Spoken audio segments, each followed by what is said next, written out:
હાલો YouTube family, કેમ છો મિત્રો? મજામાં? જય શ્રી કૃષ્ણ. સ્વાગત છે એક મારા નવા બ્લોગ વિડીયોમાં. અને ભાઈ છે ને, આખી રાત અમે ડ્રાઇવિંગ કર્યું છે અને નીંદરે એવી આવે છે અને ભાઈ થાકે એવો લાગ્યો છે. ગરમી બહુ છે ને ગાડીમાં છે ને એસી બંધ થઈ ગયું છે. અને ભાઈ અમે છે ને આજે અમદાવાદ આવ્યા હતા. અમદાવાદ આપણે રાતે 1 વાગે ત્યાંથી નીકળ્યા હતા ગોંડલથી અને ભાઈ સવારમાં 5:30 વાગે અહીંયા પહોંચી ગયા હતા. અને નીંદર નથી થઈ કારણ કે થોડોક સામાન હંકેલવાનો હતો અને સાફ સફાઈ કરવાની હતી. 2 દિવસ પહેલાં વરસાદ પડ્યો હતો ને તો બધું ખરાબ થઈ ગયું હતું ઘરની અંદર. અને ભાઈ અમારે બાઇક છે ને, અમારા વિશાલભાઈ અને અમારા અરવિંદભાઈ છે, એ આગળ નીકળી ગયા છે બાઇક લઈને. અને અમે જો અત્યારે હું ને વાસુભાઈ જઈ રહ્યા છીએ પાછળ. તો કન્ટિન્યુ મિત્રો બન્યા રહેજો આપણા વ્લોગમાં, મજા આવશે તમને. જય શ્રી કૃષ્ણ. મળીએ આગળ, બન્યા રહેજો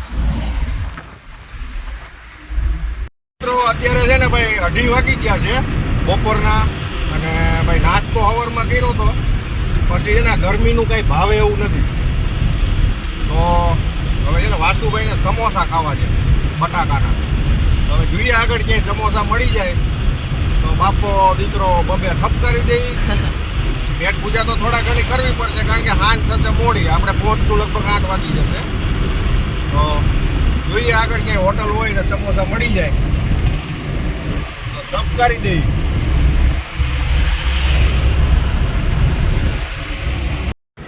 ફાઇનલી મિત્રો આપણે જે વસ્તુ ખાવી હતી ને એ આપણે મળી ગઈ છે. જો સમોસા લઈ લીધા છે ને ભાઈ. આપણે છે ને અત્યારે ક્યાંય ઊભું નથી રહેવાનું, ચાલુ ગાડી આપણે ખાઈ લઈશું. અમારા વાસુભાઈને છે ને ભૂખ લાગી ગઈ હતી એટલે નાસ્તો કરવો પડે ભાઈ. ફાઇનલી મિત્રો આપણે સરસ મજાનો નાસ્તો કરી લીધો છે. અને ભાઈ છે ને આપણી માણકીમાં જો એને અહીંયા પેટ્રોલ પુરાઈ દીધું છે આપણે. તો 1500 રૂપિયાનું પેટ્રોલ પુરાયું છે. કેટલું આવ્યું ભાઈ? 15 લીટર ને 85 પોઈન્ટ આવ્યું છે. હવે આપણે આટલા પેટ્રોલમાં ગોંડલ તો આરામથી પહોંચી જવાશે. તો ભાઈ પેટ્રોલ આપણે ખાધું તો ગાડી નહીં ખાવા જોઈએ. તો વાસુભાઈ આપી દો તો પૈસા. તો કન્ટિન્યુ મિત્રો બન્યા રહેજો.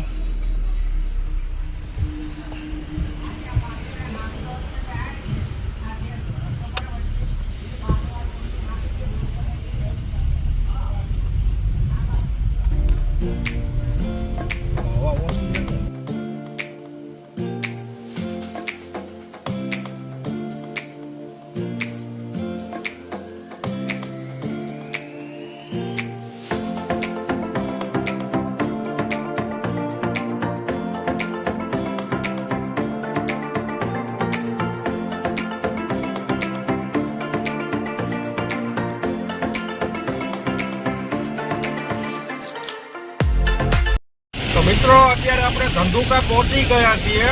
અને ભાઈ જો ધંધુકા ક્રોસ કર્યું છે અને વરસાદ જો પડે એ ખાલી તમે. બહુ સરસ મજાનો વરસાદ પડી રહ્યો છે ભાઈ. અત્યાર સુધી બફારો એટલો થતો હતો પણ હવે થોડીક ઠંડક મળી છે અમને. મજા આવે. તમે જો ખાલી વરસાદ એકદમ સરસ મજાનો પડે છે.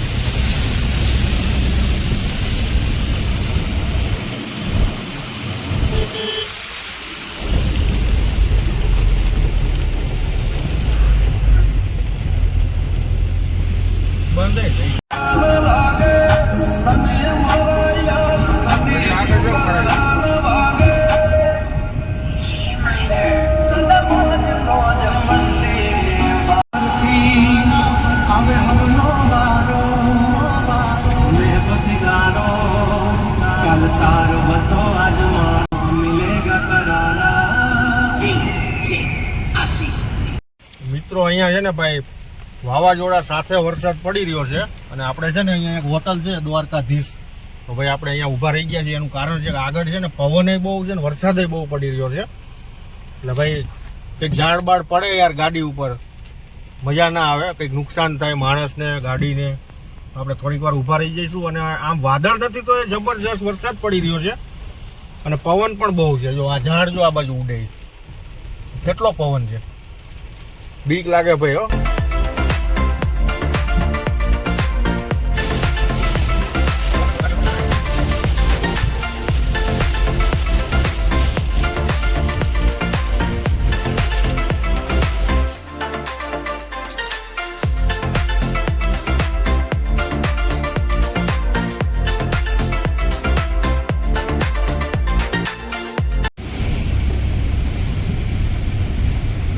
આવે એ જો એક નંબર વ્યૂ આવે છે ભાઈ. અત્યારે તડકો છે અને વરસાદ પડે છે. બોલો, તડકો પડે છે જો, સાથે સાથે વરસાદ પણ.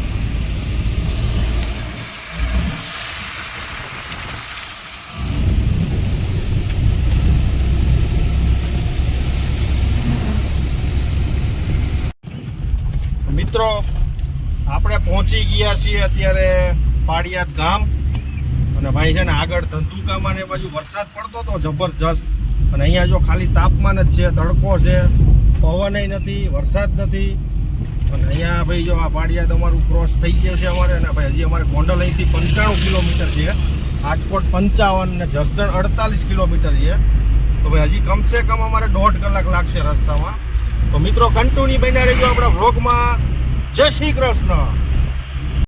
મિત્રો આપણે પાળિયાદ ક્રોસ કર્યું ને તો ભાઈ પાછો વરસાદ ચાલુ થઈ ગયો છે. જો વરસાદ ઉપર વરસાદ, તડકો છે અને વરસાદ પડે છે. કઈ ખબર નથી પડતી આમાં કે માહોલ કેવો છે. આનો નજારો જો ખાલી તમે એક નંબર વ્યૂ આવી રહ્યો છે. અને ભાઈ મજા આવે છે. થોડીક વાર વરસાદ પડે ને તો મસ્ત ઠંડુ ઠંડુ લાગે. તમારા ગામમાં વરસાદ હોય તો કોમેન્ટ કરીને જણાવજો મિત્રો.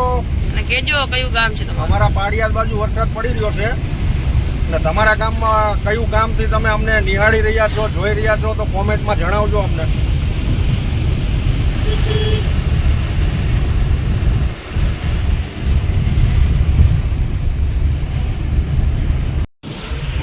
મિત્રો આપણે અત્યારે પહોંચી ગયા છીએ હિંગોળગઢ. અને ભાઈ છે ને આ બહુ જૂનો કિલ્લો છે. કોઈ રાજા રજવાડા વખતનું છે. અહીંયા કોણ દરબાર હતા એ આપણને બહુ આઈડિયા નથી. બાકી અત્યારે છે ને ભાઈ અહીંયા આધુનિક હથિયારો પડ્યા છે અને બહુ મ્યુઝિયમ જેવું છે. અને જોવાની બહુ મજા આવે. પણ આપણે ક્યારેય ગયા નથી. હવે આવશું ક્યારેક ભાઈ. આપણા નસીબમાં હશે તો આ ડુંગરો ચડશું અને આ ડુંગરાની મુલાકાત લેશું એકવાર આપણે. સરસ મજાનો વ્યૂ આવે જો અહીંથી ભાઈ. અત્યારે ઝાડવા પણ લીલાછમ જેવા દેખાઈ રહ્યા છે. અને પાછળથી કિલ્લાનો નજારો કેવો આવે જો.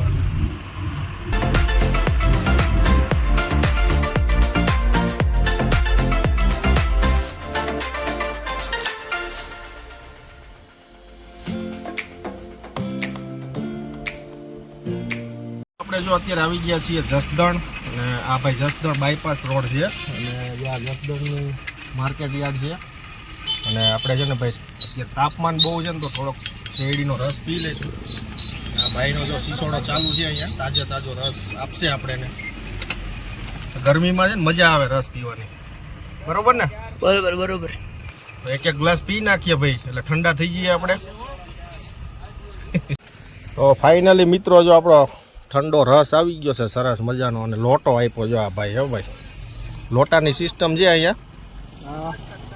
આ ભાઈ છે ને રસવાળા છે. અહીંયા જસદણ માર્કેટ યાર્ડની સામે છે ભાઈ એમનો શીશોડો. મૂકી દો ને અહીંયા બોનટ ઉપર.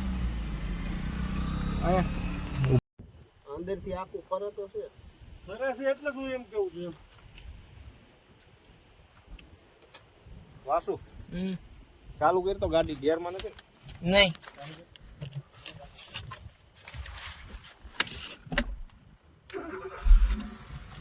ક્લચ ક્લચ ક્લચ કર્યો.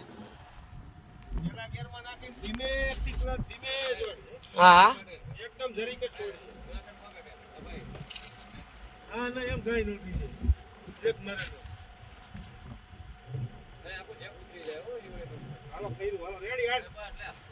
બસ થઈ ગયું. ફ્રી કરીને બંધ કર દો. હા થઈ ગયું. આ તો પલારી. હા મેં તમને કીધું ને ફેરવું જાવ આ બાજુ કાઈલ છે. ઉભો રહી એ રીતે જગ્યા રાખવી પડે.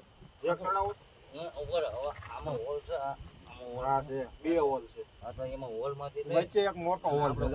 આ મોટો હોલ છે. આ તો તો મિત્રો અત્યારે ભાઈ છે ને અમારે ગાડીમાં થોડોક પ્રોબ્લેમ આવી ગયો છે. આમ તો ઘરે પહોંચી ગયા છીએ 4-5 કિલોમીટર દૂર છે.